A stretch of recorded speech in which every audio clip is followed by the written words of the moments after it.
ప్రేమ కలిగిన తండ్రి, ఘనమైన ప్రభువా, మీ శ్రేష్టమైన ఉన్నతమైన ఘనమైన నామానికి వందనములు స్తోత్రములు చెల్లించుకుంటున్నాం ప్రభువా.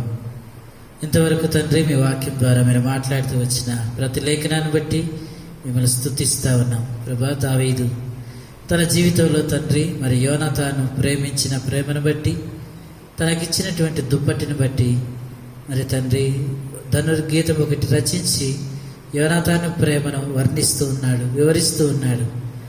అలాగే ప్రభా మరి దుప్పటి మరి అనుభవాన్ని మా యొద్దకు తీసుకొస్తూ వచ్చారు. మరి ఆ దుప్పటి రక్షణకు సాదృశ్యంగా ఉందని, ఆ దుప్పటి మరి స్థితికి సాదృశ్యంగా ఉందని, ఆ దుప్పటి నిర్ణయానికి సాదృశ్యంగా ఉందని, ఆ దుప్పటి ఆత్మకు సాదృశ్యంగా ఉందని. అయితే తండ్రి అన్ని స్థితులు కలిగిన ఆ దుప్పటిని యోనాతాను దావీదుకి ఇస్తూ వచ్చాడు. అయితే అంతకంటే ప్రాముఖ్యమైనటువంటి మరి తండ్రి దుప్పటిని మీరు మాకు అనుగ్రహిస్తూ వచ్చారు.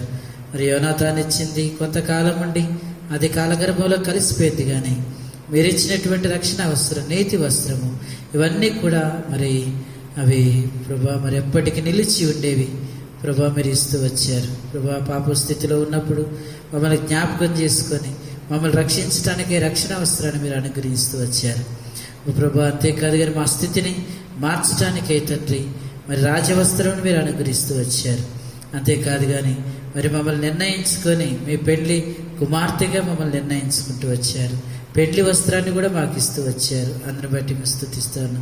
అంతకంటే ప్రాముఖ్యముగా భారభరితమైనటువంటి మరి ఆత్మకు స్తుతి వస్త్రాన్ని మీరు ఇస్తూ వచ్చిన రీతిగా మరి ఆత్మకు ప్రభా ప్రతిగా ఉన్నటువంటి దుప్పటిని మీరు అనుగ్రహిస్తూ వచ్చారు. నిజమే తండ్రి, మమ్మల్ని ఆ స్థితిలోనికి నడిపించడానికై ప్రభా మీరు ఈ లోకమునకు వచ్చి మీ యొక్క శిలువ కార్యాన్ని జరిగిస్తూ మీ యొక్క పరిశుద్ధమైన నిర్దోషమైన రక్తాన్ని మా కొరకై చిందించి మా ప్రతి పరిస్థితిని మార్చి మా యోగక్షేమం కొరకై మా ఆత్మీయ జీవితాన్ని ప్రభు మీరు స్థిరపరిచి ఒకనాడు తండ్రి మీ యొక్క రాజ్యంలో ఉంటానని నిరీక్షణను మీరు అనుగ్రహిస్తూ వచ్చారు ప్రభు. ఇంత గొప్ప ప్రేమకు, ఇంత గొప్పగా మీరు ఇచ్చిన వస్త్రములకు తండ్రి నేనేమిచ్చినా కూడా మీరు నాన్న తీర్చుకోలేను, కానీ ఈ కొద్ది స్తుతి ఆరాధన మీకే సమర్పించి ఆరాధిస్తున్నాను తండ్రి. ఆమేన్.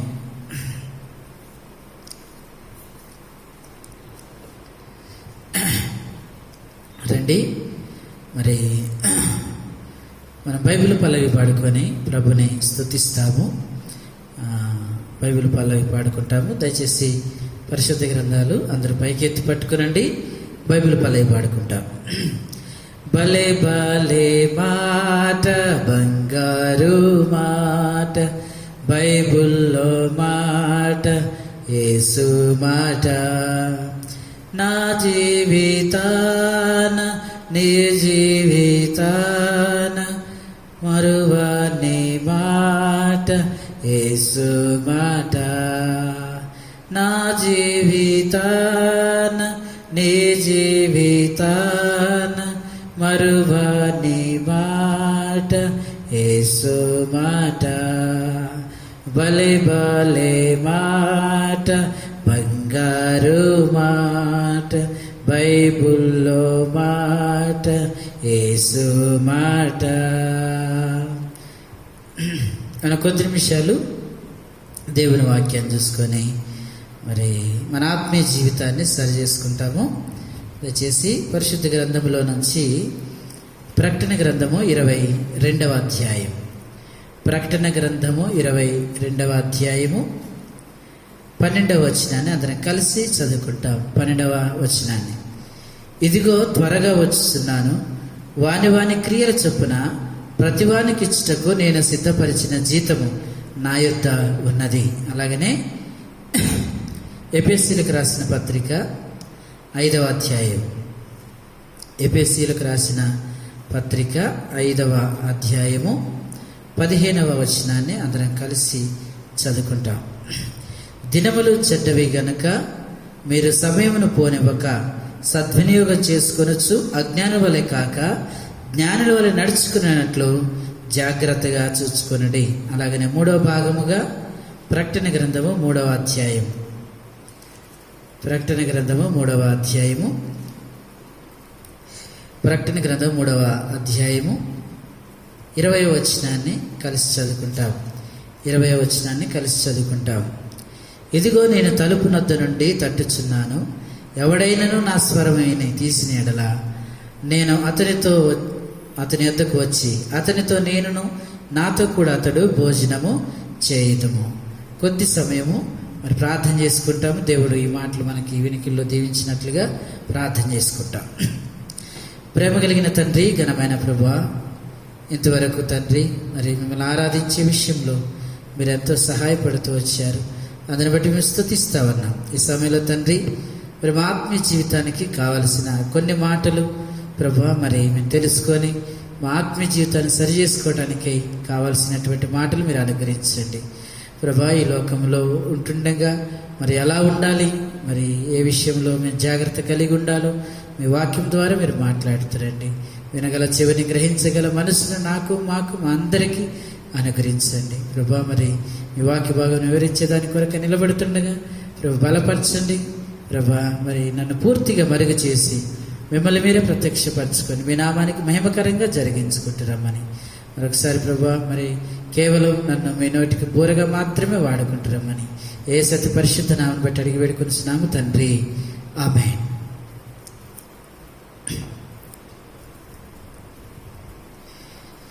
కొద్ది నిమిషాలు మనము దేవుని వాక్యాన్ని విని ప్రార్థన చేసుకుంటాము. మొట్టమొదటిగా మనం చదువుకున్న మొదటి భాగం ప్రకటన గ్రంథము 22వ అధ్యాయము 12వ వచనం. ఇదిగో నేను త్వరగా వచ్చుచున్నాను, వాని క్రియల చొప్పున ప్రతివానికి ఇచ్చుటకు నేను సిద్ధపరిచిన జీతం నా యొద్ద ఉన్నది అంటాడు. అంటే ఇదిగో నేను త్వరగా వస్తున్నాను అని చెప్పి ప్రకటన గ్రంథంలో అంటున్నాడు. అయితే మనమేం చేయాలి? ఆయన వస్తున్నాడు, ఆయన త్వరగా వస్తున్నానని చెప్తున్నాడు. మరి వచ్చేవాడు ఆలస్యం చేయక వస్తున్నాడని చెప్తున్నాడు. అయితే మనమేం చేయాలి అని అంటే ఎఫెసీయులకు రాసిన పత్రిక 5వ అధ్యాయము మరి 15వ వచనంలో మనం చదువుకుంటూ వచ్చాం. దినములు చెడ్డవి గనక మీరు సమయమును పోనివ్వక సద్వినియోగం చేసుకొనొచ్చు, అజ్ఞానులు కాక జ్ఞానులు నడుచుకున్నట్లు జాగ్రత్తగా చూసుకోండి. అంటే ఆయన త్వరగా వస్తున్నాడు. మరి మనమేమి చేయాలంటే సమయాన్ని పోనివ్వక సద్వినియోగము చేసుకోవాలి. మరి సమయాన్ని సద్వినియోగం చేసుకున్న వారు జ్ఞానులని, సమయాన్ని దుర్వినియోగం చేసుకున్న వాళ్ళు అజ్ఞానులని దేవుని వాక్యం సెలవిస్తూ ఉంది. కనుక మన జీవితంలో మనం ఏం చేయాలంటే ప్రభు ఇవాళ రేపో ఆయన వచ్చేది మాత్రము జరిగేది. అయితే ఎప్పుడు వస్తాడు అనేది మాత్రం ఎవరికి తెలియదు. ఆయన మరి అర్ధరాత్రి రావచ్చు, తెల్లారగట్ల రావచ్చు, లేకపోతే ఆయన మరి చీకటి పడినప్పుడు రావచ్చు, మరి నిద్రిస్తున్నప్పుడు రావచ్చు, పని చేసేటప్పుడు రావచ్చు. అది ఎలా వస్తుంది అని అంటే ఏదో మనకి వైభోగంగా కనబడి మరి ఆకాశం చీల్చబడి మరి ఆయన ఆగమేఘాలతో వస్తాడా అని అంటే మరి రాకడలో రెండంచెలు ఉన్నాయని నేను 2017లో ఏమో 18లోనే చెప్పాను. రెండంచెలు ఉన్నాయి. ఒకటి రహస్య రాకడ, అంటే మధ్య ఆకాశానికి వచ్చేది. ఆ వచ్చుడు ఎవరికి వినబడేది కాదు. ఎవరు సిద్ధపడి ఉంటారో, ఎవరైతే వాక్యానుసారంగా తమ జీవితాన్ని కట్టుకుంటారో, ఎవరైతే ప్రభు కొరకు ఎదురు చూసి ఆత్మీయ జీవితాన్ని సెట్ చేసుకుంటారో మరి వారు ఆ రహస్య రాకడ పరిస్థితులు అర్థం చేసుకుంటారు.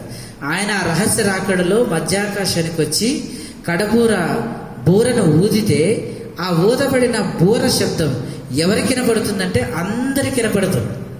ఆ కడబూర శబ్దము ఎవరికి వినబడుతుంది? ఆయన మధ్యాకాశంలోకి వచ్చేది, మధ్యాకాశానికి వచ్చి ఆయన కడబూరాన్ని ఊదేది, ఇవన్నీ ఎవరికి తెలుస్తాయంటే మొట్టమొదటిగా మరి క్రీస్తునందు మృతులైనటువంటి వారికి ఆ విషయం తెలుస్తుంది, వాళ్ళు ఎత్తబడతారు. తర్వాత సజీవులమైన మనం ఎత్తబడతాం. అయితే ఇది ఎంతసేపు జరుగుతుంది?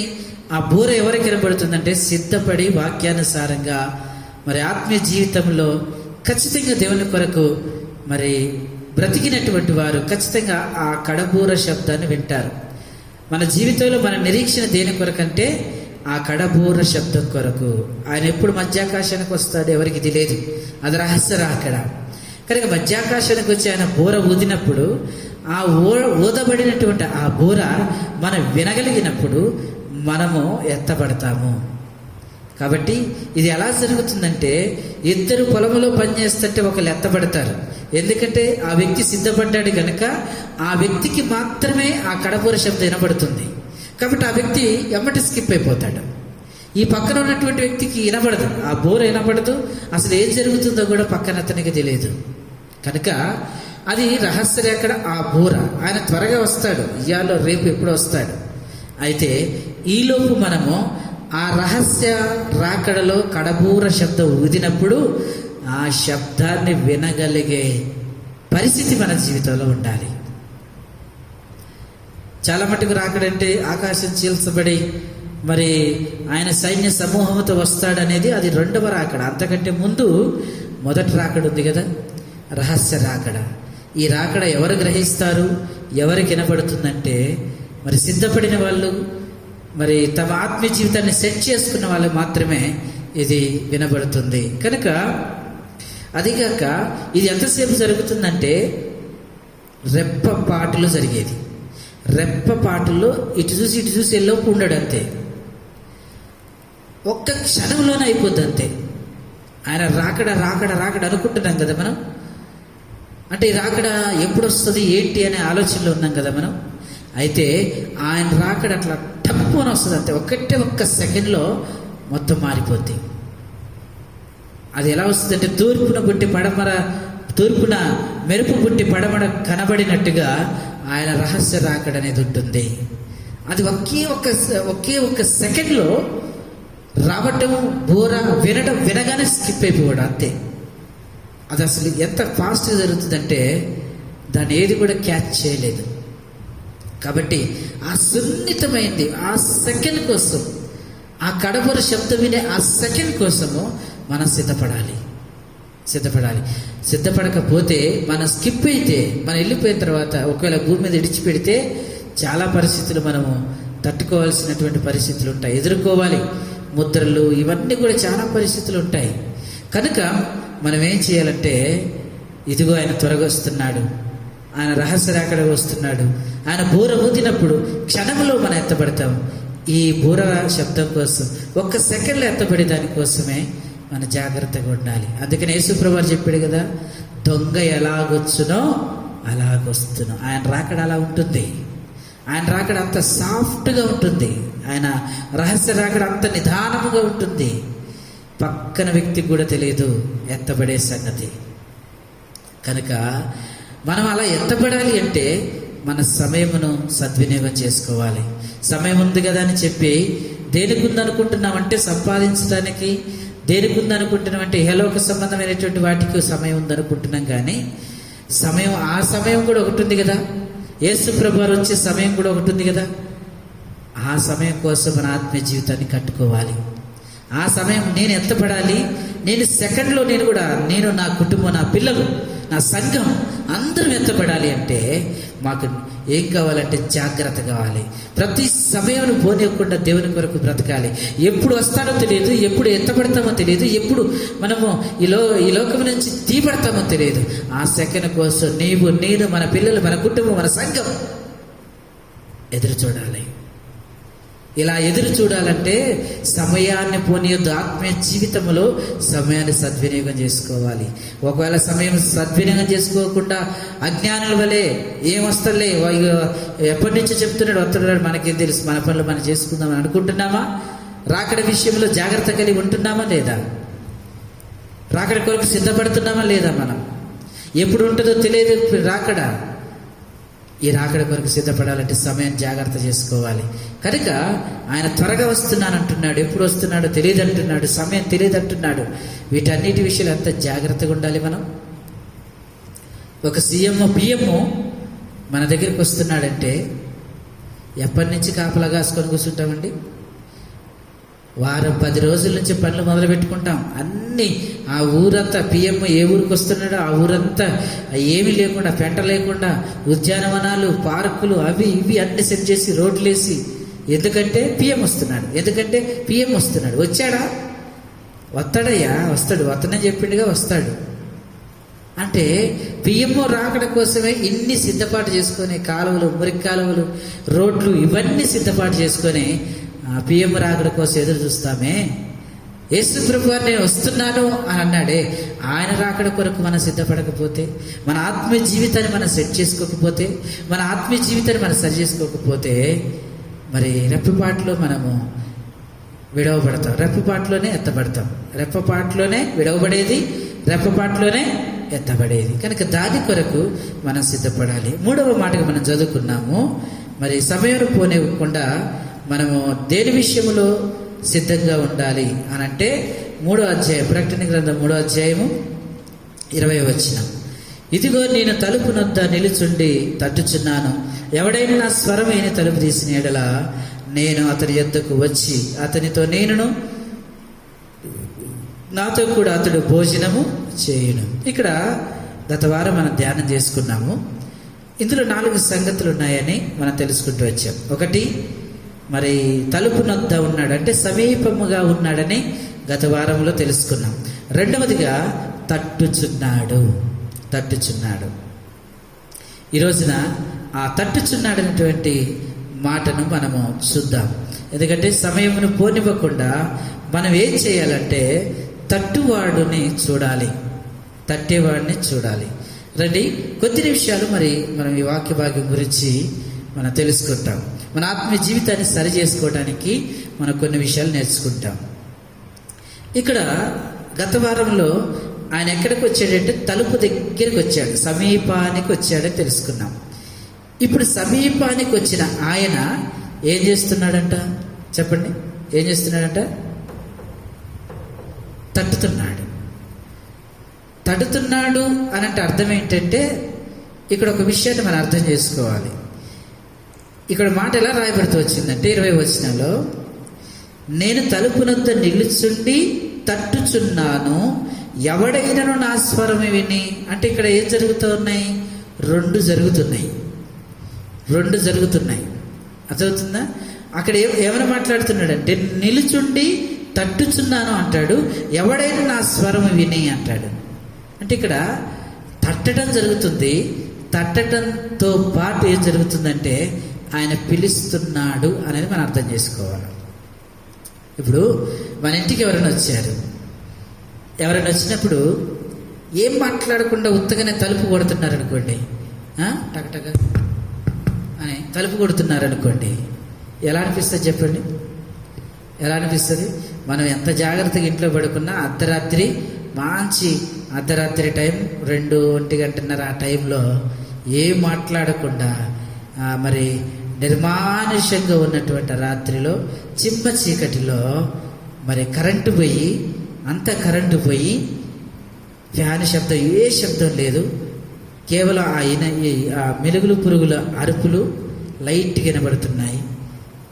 మనం తీసుకునే శ్వాస కూడా మనకి వినిపిస్తూ ఉంది, అంత సైలెంట్గా ఉంది. ఈ టైంలో వచ్చి టకా టకా టకా అని తట్టాడు అనుకోండి, ఎలా ఉంటుంది? గుండె నుంచి జారి కడుపులోకి వస్తుంది. వామ్మో, ఈ టైంలో, ఇంత నిర్మానుష్యమైన టైంలో ఎవరు తడుతున్నారు? ఇప్పుడు తడితే పర్లేదండి, తడుతుంటే మనం ఏమంటాం? ఏదో ఒకటి భయం వచ్చినా ఎవరో ఎవరో ఎవరో అంటాడంటాం. ఆ వచ్చిన వ్యక్తి మాట్లాడకుండా తడతా ఉన్నా అనుకోండి, ఇప్పుడు బీపీ ఎంత పెరుగుద్ది అంటారు? తట్టుడు మాత్రం వినబడుతుంది, ఎవరంటే పలకట్లే. మనం ఏమంటాంలోనండి, ఎంత కొడతానే ఉన్నాడు, మన పిల్లలు ఎవరయ్యా అంటే మాట లేదు, ముచ్చట్లేదు, బాత్తానే ఉంటాడు, తడతానే ఉంటాడు. అప్పుడు ఎలా అనిపిస్తుంది? తడితే కొంచెం ధైర్యం ఉండొచ్చు, ఎవరో మనకు తెలిసిన వాళ్ళు వచ్చి ఉండొచ్చు అనుకోవచ్చు. కానీ తడుతూ మాట్లాడకపోతే అప్పుడు నిజంగా గుండె జారి ఎక్కడికో పోద్ది కదా. ఎంత తడతా ఉన్నాడు మాట్లాడితే బీపీ పెరిగిపోతూ ఉంటుంది. ఇంట్లో అంత టెన్షన్ పెడతా ఉంటుంది. అసలు ఏంటి మనం ముత్తుకుంటా ఉంటాం లోన్ నుంచి. ఎవరైనా పేరు చెప్పు, ఎవరు మాట్లాడు అంటే మాట్లాడకుండా తడుతున్నాడు అనుకోండి, భయం అనిపిస్తుంది కదా. మరి మాట్లాడకుండా తట్టేది ఎవరు చెప్పాలి? మాట్లాడకుండా తట్టేది ఎవరంటే దొంగ కదా. దొంగ ఏం చేస్తాడు? మాట్లాడకుండా తలుపు మాత్రం తట్టి పక్కకి వెళ్ళిపోతాడు. ఎందుకంటే ఈలోపు తలుపు తీస్తారేమని ఇట్టిట్ట కొట్టి బయటికి పోతాడు. కొంచెం ధైర్యవంతులు అయితే ఏం చేస్తారంటే తట్టినాడు ఎవడా అని చెప్పి డోర్ తీసుకొని బయటకు వచ్చి చూస్తారు. ఈలోపు రాడ్ తీసుకొని నెత్తిన ఒకటి వేస్తారు, లోనకు పోతారు, అన్ని దోసేసుకుంటారు. భయం కలిగిన వారు లోనే ఉండి మాట్లాడినాక తలుపు తీయరు. అంటే ఇక్కడ తట్టేది మాట్లాడకుండా తట్టేది ఎవరంటే దొంగ. అయితే కొంతమంది దొంగలు ఏం చేస్తూ ఉంటారంటే మాట్లాడుతూ తడతారు. ఎలా తడతారు? మాట్లాడకుండానే తడతా ఉంటారు. అంటే ఇదిగో వాళ్ళు పంపించారు, ఇదిగో వీళ్ళు పంపించారు, ఇక మీ పలానా ఊర్లో బంధువు ఉన్నాడుగా ఆయన పంపించాడు, ఇక నేను వచ్చినా మీకు విషయం చెప్పాలని తలుపు యువతల నుంచి అంటాడు. తట్టడు. కనుక ఇక్కడ కనపడేది ఏంటంటే తట్టటము అనగా తట్టటమే కాదు, కానీ అక్కడికి వచ్చిన వ్యక్తి అంటే అక్కడ యేసు ప్రభువు ఏం చేస్తూ ఉన్నాడంటే తడుతూ పిలుస్తూ ఉన్నాడు, మాట్లాడుతూ ఉన్నాడు అనేది అర్థం చేసుకోవాలి. ఇక్కడ తట్టటము అని అంటే అర్థం ఏంటంటే పిలుస్తున్నాడని అర్థం. తడుతూ ఎవరైనా ఉన్నారా అని పిలుస్తున్నాడు.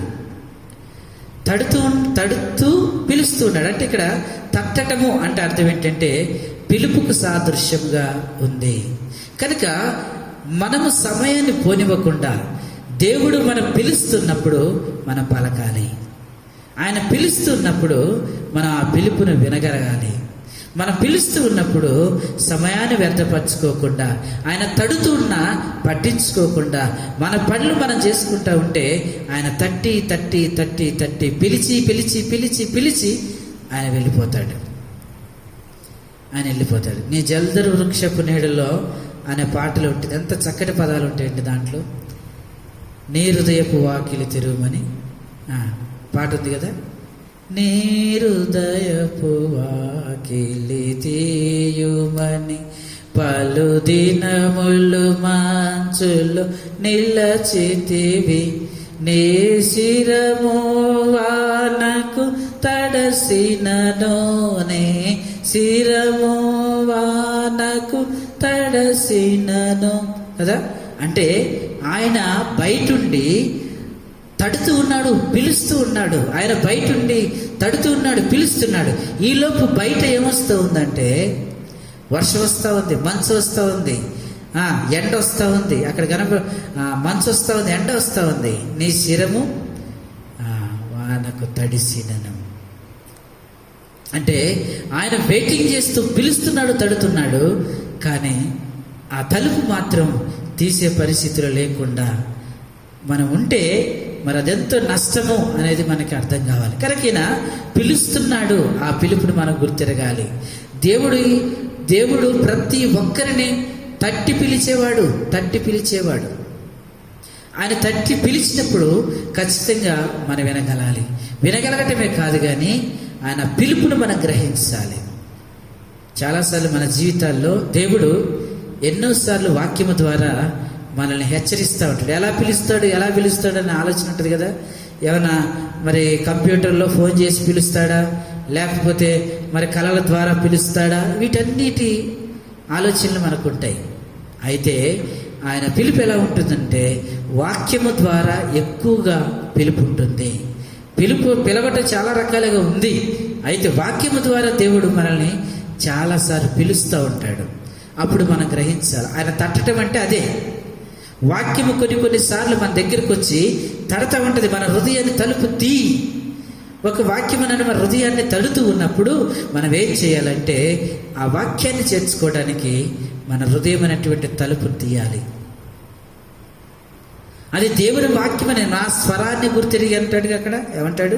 నేను తడుచున్నప్పుడు నా స్వరాన్ని మరి విని అంటాడు. అంటే దేవుని వాక్యము అంటే దేవుని స్వరం.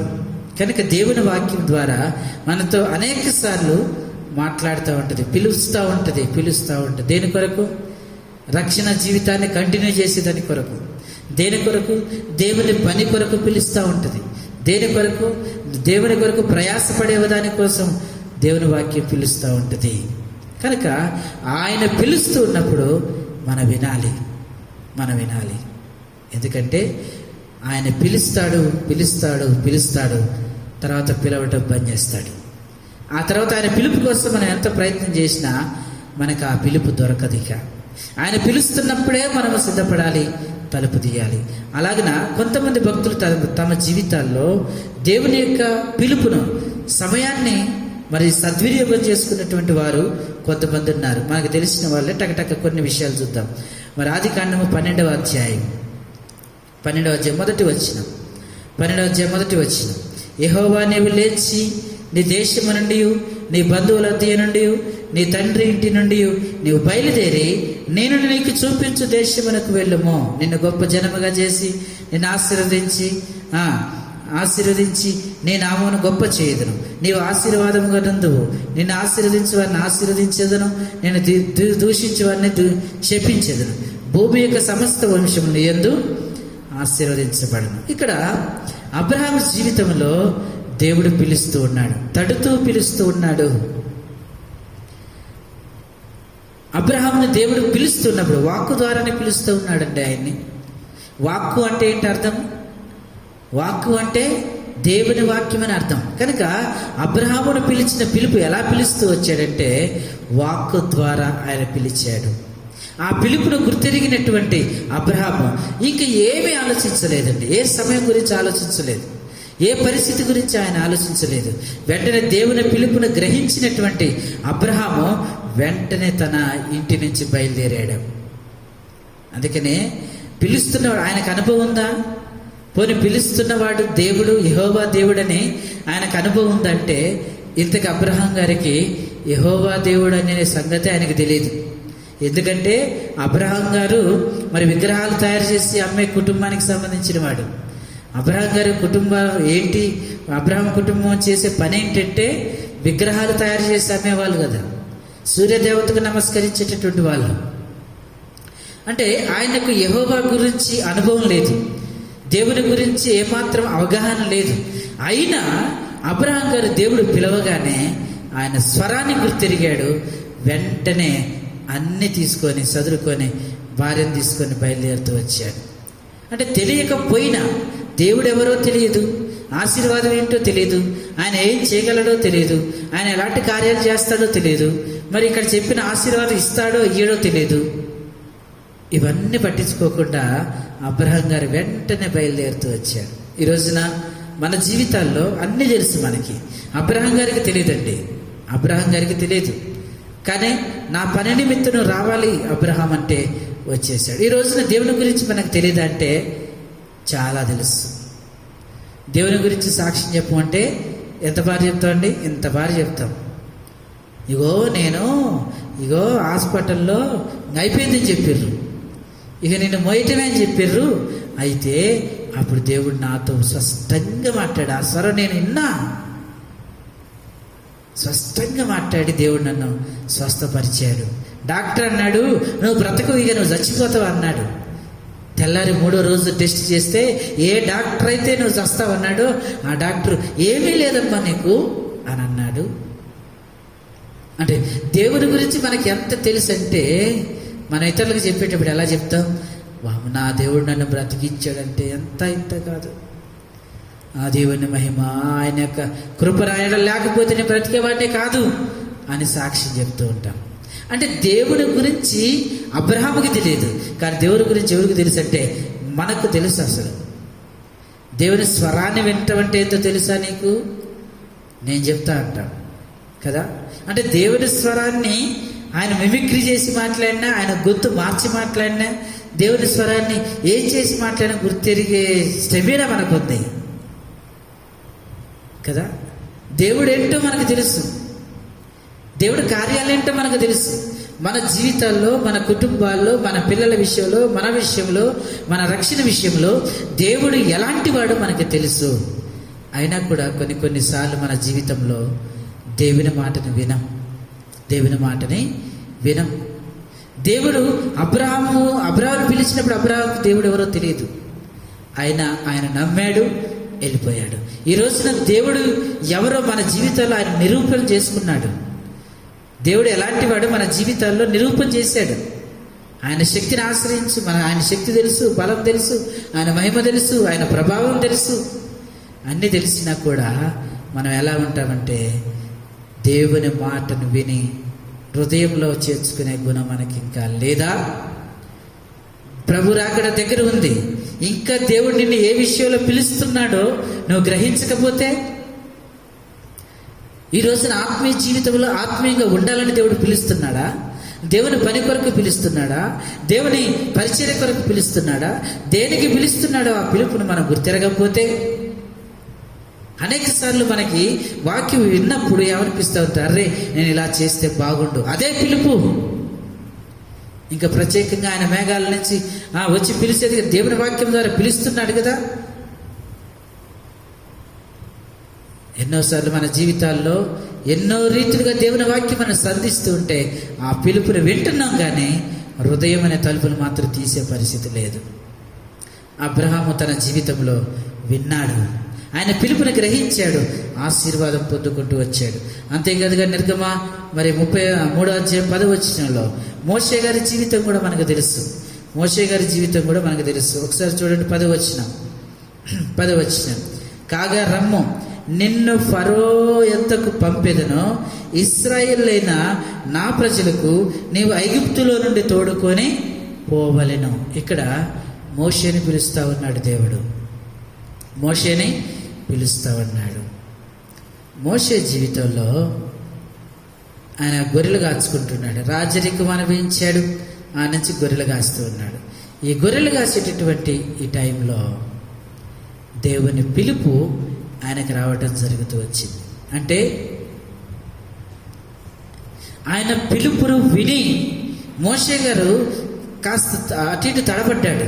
అయ్యా నేను మాట్లాడలేను, నాలుక మందం కలిగినటువంటి వాడనయ్యా, నేను మాట్లాడలేనయ్యా, నా వల్ల కాదయ్యా అని చెప్పాడు. అయినా కూడా దేవుని పిలుపును ఆనర్ చేసి దేవుడు ఎక్కడికైతే వెళ్ళమన్నాడు, అసలు ఆయన వచ్చింది ఎక్కడి నుంచి? ఐగుప్తు నుంచి వచ్చాడు, ఉత్తగేం రాలే, ఒక మనిషిని చంపి వచ్చేసాడు. ఇప్పుడు దేవుడు ఎక్కడికి పంపిస్తున్నాడంటే మరలా అక్కడికే పో అని అంటున్నాడు. మనమైతే ఏం చేస్తాం చెప్పండి? ఎక్కడో అక్కడ మర్డర్ చేసి వచ్చాం, మళ్ళా మనం పని కోసం ఎక్కడికో దూరంగా మనం మర్డర్ చేసి ఎవరికి దొరకొద్దని ఎక్కడికో దూరంగా పోయినాం. దూరంగా పోయి ఒక ఆఫీసులో పనిచేస్తున్నాం.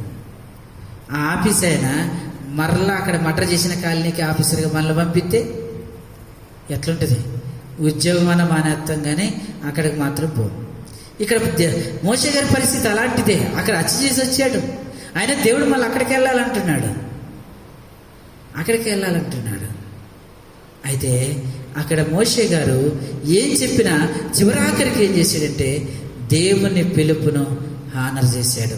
దేవుని పిలుపును మరి తన జీవితంలో అదే ఎక్కువగా ఎంచుకొని వెంటనే బయలుదేరాడు ఐగుప్తుకు. ఈ రోజున దేవుడు నిన్ను నన్ను కూడా పిలుస్తాడు కదా. కొన్ని పరిస్థితులలో మనం ఎక్కడైతే దూషించబడ్డామో అక్కడే మనల్ని దేవుడు హెచ్చించాలని చూస్తాడు. ఎక్కడైతే మనము నిస్సహాయక స్థితిగా ఉన్నామో అక్కడే దేవుడు మనల్ని హెచ్చించాలని చూస్తాడు. మోషే అక్కడ హత్య అంటే హంతకుడుగా పేరు పొంది వచ్చాడు, కానీ తిరిగి మరలా అక్కడికే పంపిస్తున్నాను. నువ్వు వస్తే నీ మీద ఉన్న నింద నేను తీసేస్తాను. హంతకుడు అని నీ మీద ఎందుకు నిందా?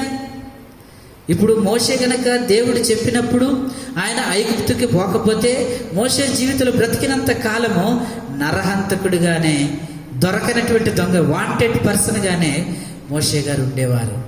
కానీ దేవుడు పిలుస్తున్నాడు.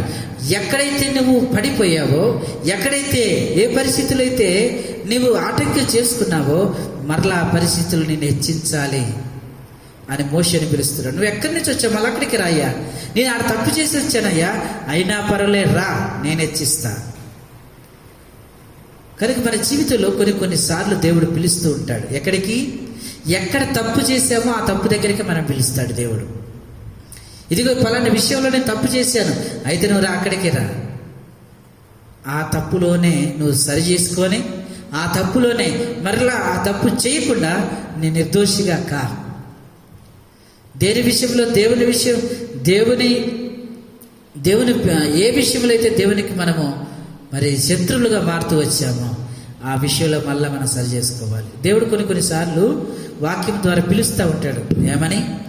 ఇదిగో పలానా రోజున వాక్యం చెప్తా ఉంటే ఆ వాక్యము మన హృదయానికి వచ్చినప్పుడు, ఇదిగో నువ్వు తప్పు చేస్తున్నావు, ఇలా ఉండకూడదు, ఇలా ఉండాలని దేవుని వాక్యం అంటుంటే మన ఆ వాక్యాన్ని పక్క పెట్టాం కదా. పిలవటం అంటే అదే.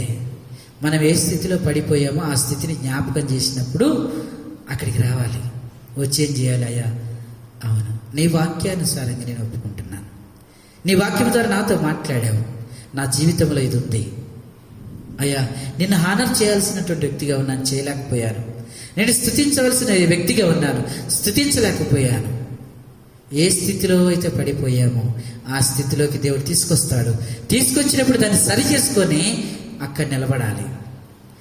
దేవుడికి మోషే ఎలా కావాలంటే నింద కలిగిన వాడిగా కావద్దు. నింద పడిన వాడిగా మోషే తనకు అవసరం లేదు, నింద లేనివాడు కావాలి. ఇప్పుడు మోషే మీద నింద ఉంది, ఏ నింద అవుతుందో ఆ నిందను సరి చేయాలి. ఐగుప్తుకు ఇప్పుడు ఐగుప్తుకు పోయాడు, అక్కడ అందా నింద.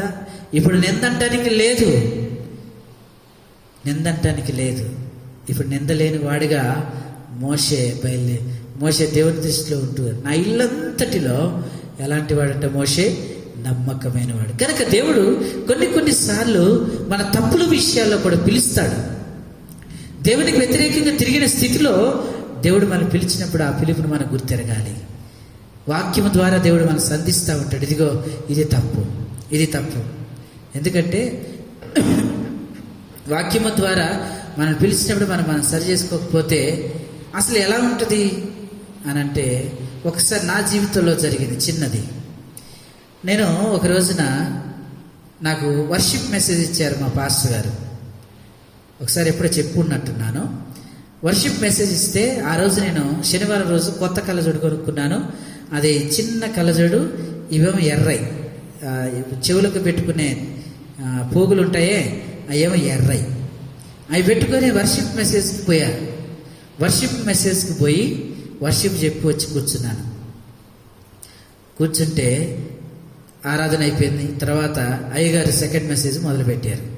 మొదలు పెడితే ఆయన ప్రిపేర్ అయిన వాక్యం ఏం ప్రిపేర్ అయ్యాడో నాకు తెలియదు, కానీ ఆఖరికి వచ్చి కళ్ళజోడు వాక్యం వచ్చింది. ఆయన డైరెక్ట్ కళ్ళజోడు తీసి అన్నాడు, ఇప్పుడు నాకు ఇగో ఈ కళ్ళజోడు, ఈ స్లీవ్స్ నల్లగా ఉన్నాయి, ఇవి నల్లగా ఉన్నాయి, ఇప్పుడు నేను ఈ కళ్ళజోడు ఎందుకు పెట్టుకుంటాను? ఈ కళ్ళజోడు నేను ఎందుకు పెట్టుకుంటున్నా అంటే నాకు కొంచెం మస్క్ ఉంది కాబట్టి నేను మస్క తేటగా కనపడాలి. అంటే నాకు దేంతో పని? అద్దంతో పని. అందుకనే నేను ఇవన్నీ కూడా ఏదో నలుపుతే ఏదో మామూలుగా కలర్ ఉంచుకున్నాను. ఇప్పుడు దీనికి ఎర్రది ఎందుకు అన్నాడు. ఆడ ఎర్రది ఎందుకంటే పెట్టుకుంది ఎర్రది నేనే, వాక్యం చెప్పింది కూడా నేనే.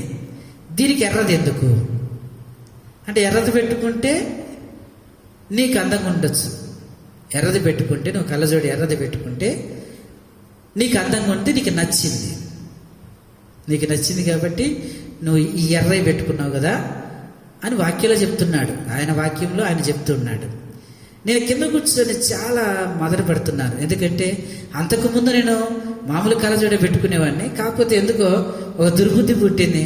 కళ్ళజోడి షాపుకి పోయేసరికి నాకు అది కనపడింది, ఇష్టం అనిపించింది. సరే తీసుకున్నాను. కానీ నేను కావాలని తీసుకోలేదు, బాగుంది అని తీసుకున్నాను. కానీ వాక్యం మాత్రం నాకే తగులుతూ ఉంది, డైరెక్ట్గా నాకే తగులుతూ ఉంది. అందరు కూర్చున్న వాళ్ళంతా కూడా నాకెళ్ళి చూస్తున్నారు. ఎందుకంటే ఎన్నడూ పెట్టినన్న సుందర్రావు అన్న ఎర్ర స్లీవ్స్ ఇవి కలిగినట్టు దాన్ని పెట్టాడు. ఇప్పుడు వాక్యం అదే వస్తూ ఉంది. తలదించుకున్న వాక్యం వస్తూ ఉంది, వింటా ఉన్నా, ఏడుపు వస్తూ ఉంది. అందరు నాకెళ్ళి చూస్తూ ఉన్నారు. నేను సంఘ పెద్దగా ఉన్నా నేను కళ్ళజోడు పెట్టుకుని అలాంటి పరిస్థితులు వాక్యం గద్దిస్తూ ఉంటే ఒక రకంగా కోపం వచ్చింది, చాలా కోపం వచ్చింది. ఏదైనా ఉంటే నేను చాలా సాత్వికంగా ఉంటాను. తప్పు అని చెప్తే సరి చేసుకుంటా, తప్పని చెప్తే సరి చేసుకుంటా. కానీ చెప్పకుండానే డైరెక్ట్గా నన్ను వాక్యంలో పెట్టేసి చెప్తా ఉంటే బాధ అనిపించింది. ఇంటికి వెళ్ళా, ఏడ్చా. ఆ తర్వాత అనుకున్నా, దేవుని వాక్యానికి నేను లోబడాలి అనుకున్నాయి. ఏం మాట్లాడలేదు. నేను పెయింటర్ని కాబట్టి నల్ల కలర్ తెచ్చుకొని ఆ ఎర్ర స్లీవ్స్కి నల్ల కలర్ వేసుకున్నాను. నల్ల కలర్ వేసుకొని ఏమనలేదు, అన్నతో ఏమీ మాట్లాడలేదు. నల్ల కలర్ వేసుకొని పోయాను. ఆ తర్వాత శనివారం ఏమో ఉపవాస ప్రార్థనకి వెళ్ళాను. వెళ్తే అయ్యగారు చూశాడు. సుందర్రావు ఏంటి కళ్ళజోడు మార్చావా అన్నాడు. లేదన్నా మార్చలేదన్నా, దీనికి రంగు వేసుకున్నానని చెప్పాను. అనగానే ఎందుకో మరి అయ్యగారికి తెలీదు, గబగబన వచ్చేసి నన్ను కౌగిలించుకొని ఏడుస్తూ ఉన్నాడు మా అయ్యగారు. ఎందుకన్నా ఎందుకు ఏడుస్తున్నావు అంటే, ఆ రోజు వాక్యం చెప్పింది నేను నీకే చెప్పాను అని అన్నాడు. అయితే ఏముందన్నా అంటే, నువ్వు చాలా కోపవస్తుడు కదా, ఇదివరకు నీ స్థితిలో నువ్వు చాలా డేంజర్ మనిషివి. అయితే నేను చెప్పనైతే చెప్పాను, కానీ చెప్పిన కాడి నుంచి కూడా నేను చాలా టెన్షన్లో పడ్డాను. ఈ పిల్లగాడు అసలే కోపస్తుడు, ఇక మందిరం పనిచేస్తాడేమో, లేకపోతే ఏదన్నా అంటాడేమో అని భయపడ్డానయ్యా. కానీ ఏం మాట్లాడకుండా నువ్వు చేసిన పని అని ఆయన చెప్తా ఉన్నాడు. నాకేం అంత అనిపించలేదు. సో నేను వాక్యం నన్ను సంధించింది అనుకున్నాను, నేను సరి చేసుకున్నాను. ఆ తప్పులో మళ్ళీ తప్పు చేయకూడదు అని అనుకున్నాను. కనుక ఒక్కొక్కసారి దేవుడు మన తప్పు దగ్గరికి మనల్ని తీసుకెళ్తాడు, మన తప్పే మన దగ్గరికి తీసుకొస్తాడు. నువ్వు అక్కడికి వెళ్ళాలి, ఆ తప్పు సరి చేసుకోవాలని చెప్తాడు. ఆ సమయాన్ని మనం చూసుకోవాలా. ఆ సమయంలో మనం ఏ స్థితిలో పడిపోయామో ఆ స్థితిని సరి చేసుకోవాలి. దేవుడికి నిందగలిగిన వాడు కాదు కావాల్సిందే, అన్ని విషయాల్లో నమ్మకమైన వాడు. ఫరో మరి మోషే దేవుని విషయంలో మన నిందగా ఉండడానికి లేదు. ఆయన ఏ నింద చేసావో ఆ నింద దగ్గరికి పంపించాడు. నేను ఆ జీవితంలో దేవుడు కొన్ని పిలుస్తూ ఉంటాడు వాక్యం ద్వారా, సరి చేసుకో ఇది తప్పు అని చెప్పి వాక్యం మనల్ని బోధిస్తున్నప్పుడు చెప్పేవాడి మీద మనము మరి ధనియాలు, యాలకులు, దాల్చిన చెక్క, కారం, మిరియాలు ఈ నేరవడదు. నిజమైనటువంటి దేవుని వాక్యమును తాకుతూ ఉన్నప్పుడు మనం సరి చేసుకోవాలి. ఎందుకంటే మన జీవితంలో మనల్ని సరి చేసేది వాక్యము తప్ప ఇంకేమీ లేదు. వాక్యము తప్ప ఇంకేమీ లేదండి. మన ఆత్మీయ జీవితాన్ని సరిచేసేదే వాక్యం. ఈ వాక్యమే మనకి లేకపోతే మన ఆత్మీయ జీవితాన్ని మనం కట్టుకోలేము. మరి ఇలాంటి వాక్యం మన తాకుతూ ఉన్నప్పుడు అవసరం లేదా? హెచ్చరికలు అవసరం లేదా? దిద్దుబాటు అవసరం లేదా? ఏ తప్పు చేస్తున్నావో ఆ తప్పు దగ్గరికి రావా? ఆ తప్పును దాచేస్తావా? ఆ తప్పు దగ్గరికి వచ్చి సరి చేసుకోవా? ఆ తప్పును అలానే స్టోర్ చేసుకుంటామా? ప్రభు వచ్చే వరకు ఆ తప్పును అలానే మన లాకర్లో పెట్టి తాళం వేస్తామా? దేవునికి ఇష్టం లేదు. మోషే జీవితంలో రా, నువ్వు అక్కడికి ఐగుప్తుకు రా, నువ్వు ఎక్కడ పడిపోయావు నేను అక్కడే లేపుతా అంటున్నాడు. ఒకవేళ మోషే వెళ్ళకపోయి ఉంటే అది అలానే దాచిపెట్టి ఉండేది. ఏదో ఒక రోజున దేవుని ఎదుట ఆ తప్పు బయటికి తీసేవాడు. కానీ మోషే సిద్ధపడ్డాడు, వెళ్ళిపోయాడు. కనుక మన జీవితంలో కొన్నిసార్లు ఈ పిలుపులు వస్తూ ఉంటాయి, సరి చేసుకో అనేటువంటి పిలుపులు వస్తూ ఉంటాయి. ఆ పిలుపు వచ్చినప్పుడు సరి చేసుకోవాలి. వాక్యం ద్వారా విన్నాము, దేవుడు నాతో మాట్లాడాడు, ఆయన స్వరాన్ని నేను విన్నాను అనే గ్రహింపు మనలో ఉంటే మన ఆత్మీయ జీవితాన్ని గద్దించే మాటలకు మనం సరి చేసుకుంటాం. ఇది మరి ఫరో యొక్క పిలుపు ఎలా వచ్చిందో, మోషేకి పిలుపు ఎలా వచ్చిందో చూస్తున్నాం. అలాగనే మరి న్యాయాధిపతుల గ్రంథం 6వ అధ్యాయం, న్యాయాధిపతుల గ్రంథము 6వ అధ్యాయం, న్యాయాధిపతుల గ్రంథము 6వ అధ్యాయము 10వ వచనం అనుకుంటాను. 6వ అధ్యాయము 14వ వచనం చదువుతున్నాను. అంతటా యెహోవా అతని తట్టు తిరిగి, బలము తెచ్చుకొని వెళ్ళి మిద్యానీయుల చేతిలో నుండి ఇశ్రాయేలును రక్షించుము, నిన్ను పంపినవాడు నేనే అని చెప్పగా. ఇక్కడ గిద్యోను దేవుడు పిలుస్తున్నాడు. దేనికోసం పిలుస్తున్నాడంటే, నా నిమిత్తం నువ్వు పోరాటం చేయాలి, నా నిమిత్తం నువ్వు యుద్ధం చేయాలి, ఇశ్రాయేలును నువ్వు విడిపించాలి. మిద్యానీయుల నుంచి ఇశ్రాయేలు విడిపించాలంటే ఆయన అంటున్నాడు, నేనే ఆ పార్టీ వాడినయ్యా, నా వంశమే ఆ పార్టీది, నా కుటుంబమే ఆ పార్టీది, మేము అసలే పని కదా. అంటే గిద్యోను ఏమంటున్నాడంటే, నేను పనికి రానయ్యా అని దేవుని ముందు చెప్తున్నాడు. ఆయన పిలుస్తూ ఉన్నాడు, నువ్వు రాయ్యా, నీతో నేను చేపిస్తాను, నీతో నేను ఆ మిద్యానీయులను మరి పైన విజయమిస్తాను రా అంటే, ఈయనేమేం చెప్తున్నాడంటే, నేనే పాటి వాడిను అని చెప్తూ ఉంటాడు. కనుక దేవుడు మన జీవితంలో కూడా కొన్ని పనుల కోసం దేవుడు మనకు పిలుస్తూ ఉంటాడు. ఆయనకు పని ఉంది. అది పాటలు పాడే పనా, మందిరంలో పరిచర్య చేసే పనా, లేకపోతే వాక్యం అందించే పనా, లేకపోతే సువార్త చేసే పనా, లేకపోతే పరిచర్య చేసే పనా, లేకపోతే దేవుడికి కావాల్సిన పనులు ఏవో ఉంటాయి. ఆ పనుల కోసం దేవుడు మనం పిలుస్తూ ఉంటే మరి మనం ఏమంటామంటే గిద్యోను తాతలో మనం, గిద్యోనికే తాతలో మనం. గిద్యోని ఏమన్నాడు, నా కుటుంబం ఏపాటిదయ్యా, నా వంశం ఏపాటిది అని అన్నాడు. కానీ మనంతటా తూకుంటామా? ఊకో. ఏమంటూ అన్నాడు, ఏడదన్నా లేదు లేదు అసలు నేను దానికి తగను, నేను తగను. పాటలు పాడాలన్నా అంటే పాటలు పాడుటకు నేను ఏ పాటి వాడను, నా గొంతు ఏ పాటిది. వాక్యం చెప్పండి అన్న.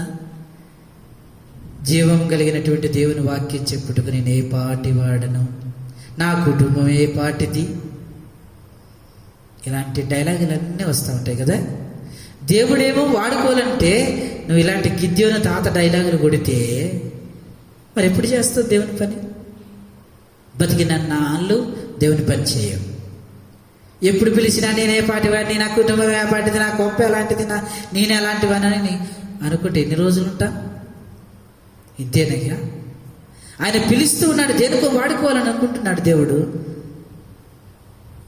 కానీ మనకు రచించుకున్న గీతాలు వేరే ఉన్నాయి, అవన్నీ దేవుడికి వివరిస్తూ ఉంటాం. ఇక్కడ గిద్యోను కూడా అంటున్నాడు, నా కుటుంబం ఏ పాటిదన్నాడు. ఆయన తర్వాత దేవుడు తిరిగి పిలిచాడు, మళ్ళా వచ్చాడు. మిద్యానీయులను ఒక్క మనిషిని కొట్టినట్టుగా కొట్టించేశాడు అంతే. అంటే దేవుడు పిలుస్తూ ఉంటే అది ఎంత పెద్ద సమస్య అని. కానీ మిద్యానీయులు ఏమంటే పరిశుద్ధ గ్రంథంలో చాలా కఠినమైన లాక్డౌన్ అని అంటే మీరు చదువుకోండి, నాకు వివరించటం లేదు. పర్ఫెక్ట్ లాక్డౌన్ ఎక్కడ జరిగిందంటే ఇగో ఇక్కడ జరిగింది, మీరు చదవండి. మిద్యానీయులు ఇశ్రాయేలు బయటికి వచ్చే పరిస్థితి లేదు. ఒక్కడే ఎవరు గిద్యోను ఒక్కడే పనులకు వెళ్ళట్లే, పనులు లేవు, పొలాలు లేవు.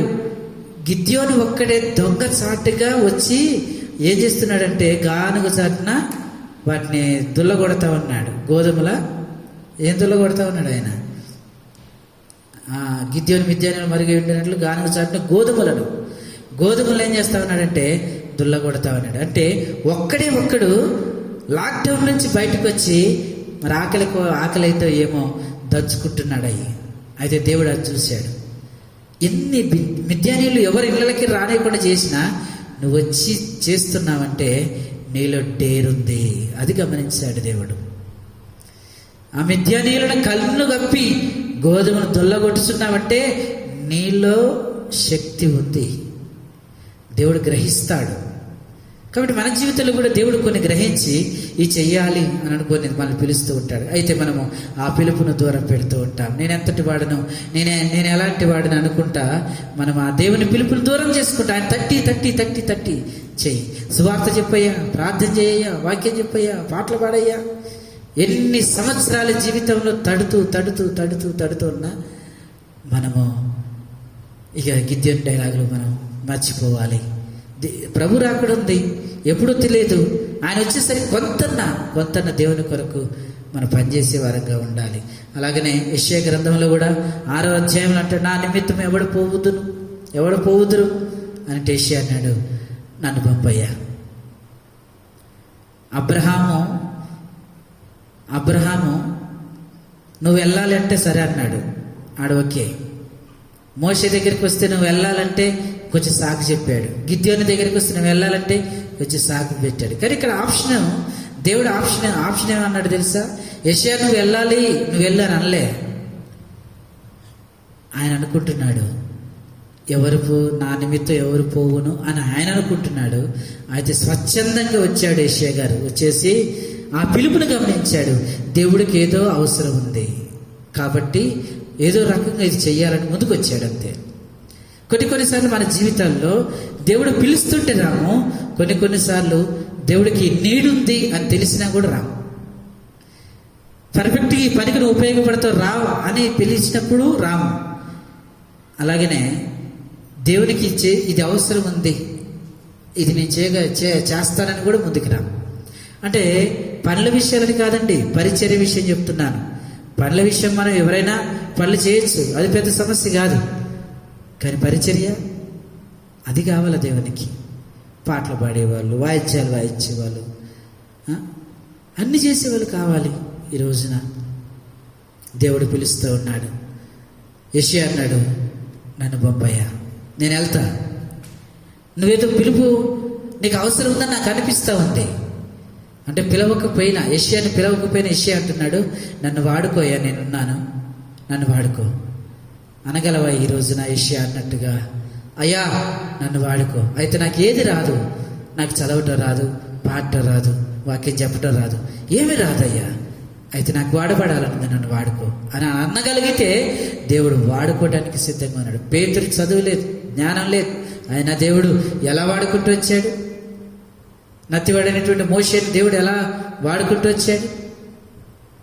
దేవుని పిలుపును గుర్తెరగాలి మనం. కనుక ఆయన తలుపు చాటు నుండి మరి తట్టుచు మనల్ని ఏం చేస్తున్నాడంటే పిలుస్తూ ఉన్నాడు. కనుక ఆ పిలుపును మనం గుర్తెరగాలి. సమయం ఉన్నప్పుడే మనం ఆ పిలుపును గుర్తెరగాలి. ఆ పిలుపు తగినట్టుగా కొన్నిసార్లు మన జీవితాల్లో మరి రక్షణ పొందుటకు పిలుస్తూ ఉంటాడు. కొన్ని పరిస్థితుల్లో మన ఆత్మీయ జీవితాన్ని సెట్ చేసుకోమని పిలుస్తూ ఉంటాడు. కొన్నిసార్లు మన యొక్క దేవుని పని కొరకు పిలుస్తూ ఉంటాడు. ఈ పిలుపును వినాలి, ఈ పిలుపును గ్రహించాలి.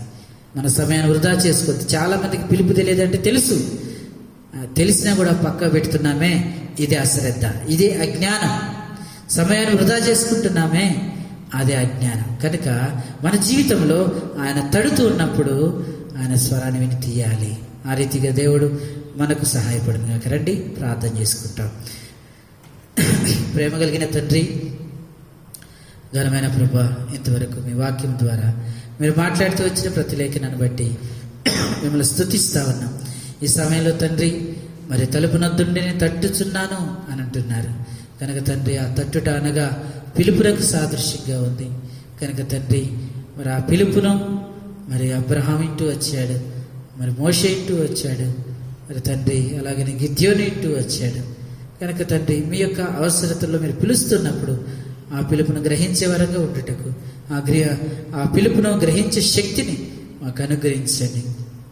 సమయాన్ని వృధాపరచుకోకుండా మరి దేని కొరకు మమ్మల్ని పిలుస్తున్నారో దాన్ని మీరు గ్రహించినట్లుగా సహాయం చేయండి ప్రభా. ఒకవేళ మా తప్పిదాలను సరి చేసుకోవటానికి నీ వాక్యం ద్వారా పిలుస్తున్నావా, దాన్ని సరి చేసుకోవటానికి, నీ పని కొరకు పిలుస్తున్నావా, దానిలో వాడబడటానికి, అలాగనే మమ్మల్ని ఎక్కడైతే పడిపోయామో అక్కడనే నిర్దోషులుగా చేయాలని ఇష్టపడుతున్నారా, ఏ పిలుపైనా మేము గ్రహించుకున్నట్లుగా సహాయం చేసి సమయాన్ని వృధాపరచుకోకుండా ప్రభా మేము సిద్ధపడినట్లుగా మీ రహస్య రాకడ ఆ కడపూర శబ్దం మేము వినగలుగునట్లుగా నన్ను మమ్మల్ని సంగమని సిద్ధపరచమని ఇంతవరకు ఈ పరిచర్య ద్వారా మీరు సహాయపడుతూ వచ్చినందుకే మేము స్తుతిస్తా ఉన్నాం.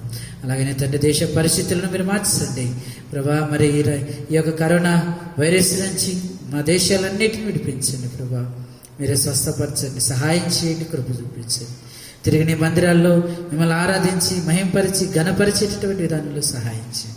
అలాగే ఏలెములో ఉన్న కుటుంబాల కొరకే ప్రార్థన చేస్తా ఉన్నాం. అనారోగ్యంగా ఉన్నవారు కొరకు ప్రార్థన చేస్తున్నాను. అనారోగ్య పరిస్థితుల నుంచి మీరు విడుదల అనుగ్రహిస్తారండి. అప్పుల బాధల్లోనూ, ఆర్థిక ఇబ్బందుల్లోనూ, సంతానం లేమిలోనూ ఉన్నటువంటి వారందరి కొరకే ప్రార్థన చేస్తా ఉన్నాం. అలాగే తండ్రి గర్భిణీ స్త్రీలుగా ఉన్నటువంటి వారి కొరకు ప్రార్థన చేస్తా ఉన్నాం ప్రభా. వృద్ధుల కొరకై ప్రార్థన చేస్తా ఉన్నాం. ప్రతి ఒక్కరిని మీరు జ్ఞాపకం, యవనస్తులు, పిల్లలు ప్రభా వీరందరినీ జ్ఞాపకం చేసుకుంటారండి ప్రభా. మరి ఈ రోజు పరిచర్యను మరి తండ్రి మీ నామానికి మహిమకరంగా మీరు జరిగించుకున్నందుకే ప్రభా మరి మరలా తిరిగి తండ్రి మా పరిస్థితులను మార్చి నీ పరిశుద్ధ ఆలయం తట్టు మేము చూసినట్లుగా ప్రభా మీరే ఆ పరిస్థితులను చక్కపరచమని నన్ను మమ్మల్ని మీ కృపగల చేతులకు అప్పచెప్తూ మీ కృపా సత్యాన్ని కోరుకుంటూ ఏ సతి పరిశుద్ధ నామం బట్టి అడిగి వేడుకొనుచున్నాము తండ్రి, ఆమేన్. ఆశీర్వాద ప్రార్థనకు ముందుగా కొన్ని ప్రకటనలు. మరి మనకి యథావిధిగా పరిచర్యలు జరుగుతుంటాయి. యథావిధిగా సోమవారము, అలాగే మంగళవారం బైబిల్ స్టడీ, బుధవారం సంఘ ప్రార్థన, అలాగే గురువారం మరి కుటుంబ ప్రార్థన, శుక్రవారం కుటుంబ ప్రార్థన, శనివారము మరి ఉపవాస ప్రార్థన, ఆదివారము ఆరాధన. ఈ పరిచర్యలను జ్ఞాపకం చేసుకునండి. ఈ పరిచర్యలన్నిటి కొరకు ప్రార్థన చేయండి. అలాగే మన సంఘంలో ఉన్నటువంటి పరిస్థితుల కొరకు, దేశం పరిస్థితుల కొరకు, అన్నిటి కొరకు ప్రార్థన చేయండి. ఎక్కువగా ప్రార్థనలు గడుపుటకు మరి అవకాశం కల్పించుకోండి. అలాగనే మరి 10th క్లాస్ పిల్లలు ఎగ్జామ్స్ ఉన్నాయి, వారి కొరకు కూడా ప్రార్థన చేయండి. ముందు జరగాల్సినవి. అలాగే అనారోగ్యంగా కూడా కొంతమంది ఉన్నారు, అయితే అవి మన గ్రూప్లో పెట్టబడుతూ వచ్చినాయి. మరి ఆ గ్రూప్లో మీరు చూసి ప్రార్థన చేయండి. అలాగనే ఏలేమ మందిర పరిచర్యల కొరకు కూడా ప్రార్థన చేయండి. దేవుడి చిత్తమైతే మరి త్వరలోనే దేవుని మందిరంలో మనం కూడినట్లుగా మరి ప్రార్థన చేయండి. రెండే ఆశీర్వాద ప్రార్థన చేసుకుంటాం. మన తండ్రి దేవుని ప్రేమ, కుమారుడైన యేసుక్రీస్తు వారి కృప, పరిశుద్ధాత్మని అన్యోన్య సహవాసం కూడి వచ్చిన మనకును సంఘమునకు సహవాసమునకు మరి ప్రత్యేకంగా ఈ సెల్ ద్వారా చూస్తున్నటువంటి వారందరికీ ఇప్పుడు ఎల్లప్పుడూ సదాకాలం తోడైండి నడిపించునుగాక. ఆమేన్. అందరికీ వందనాలండి. Praise the lord.